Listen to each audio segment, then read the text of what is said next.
Hi guys! Day 1 today ng mga manok namin. Gabi na ngayon, gabi na ako nakapag-video kasi nag-edit kasi ako kaninang may araw. So kanina guys, yung heater namin kanina is mga binabaan namin yung heater kanina, 37.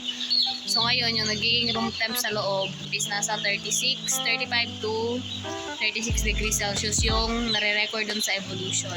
Tapos, nagkaroon na din tayo ng isang minimum ventilation which is yung fan number 5. 5% lang guys. Ibig sabihin yung andar nun, na 300 seconds, 5% lang yung andar ng fan. Saglit lang. Mas patay. Yun. Day 1 pa lang kailangan na agad natin ng minimum lang, hindi yung continuous kasi hindi pa yung kakayanin ng mga sisiw. Kung titingnan mo sila, para silang nilalamig kasi nagkukumpul-kumpul sila. Pero ganyan talaga sila guys. Pagkatapos ng under ng heater tapos nagtatakbuhan sila kasi ibig sabihin mainit.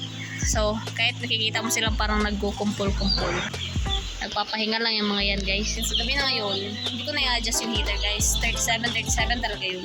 Kailangan hinay-hinay lang tayo dito sa loob kasi nagkulabo yung sisiw. They're very sensitive to noise.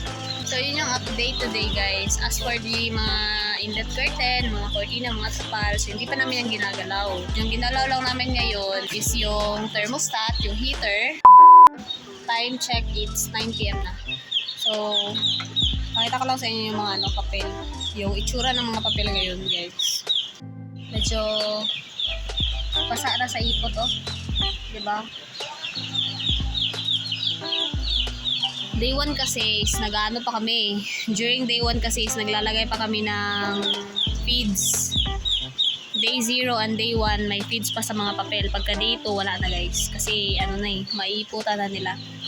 Pero ayan, so tomorrow niyan, bukas niyan, mababasa na talaga yung mababasa na talaga yung mga cheat paper na yan. Good thing lang kasi bukas is day 2.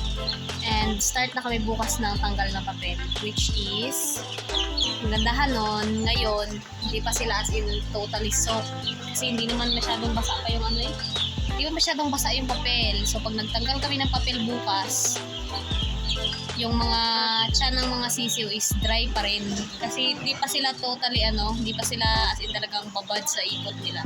Earlier na matanggal yung papel, much better kasi after matanggal na papel, di sila nagkakasipot.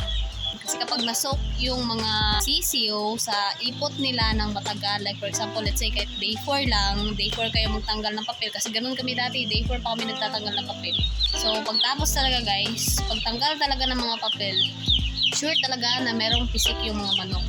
Tapos, dito, meron na ding ventilation, medyo malakas-lakas na yung ventilation nun. So, nagkakasipon talaga yung mga sisiyo. So, good thing kami dito is nag-incorporate kami ng mga green plastic screen. Yun yung purpose nun. Para pagka dito, tanggal na yung mga papel. So, at least, di ba, hindi sila mabababad sa sarili nilang ipot. And then, also, yung mga paa nila is hindi sila mahihirapan umapak sa mga slot. Actually, nakakatipid kami sa papel. Since hindi kami magtatapal-tapal ng madami. Anyway, makikita nyo naman bukas guys na magtatanggal kami.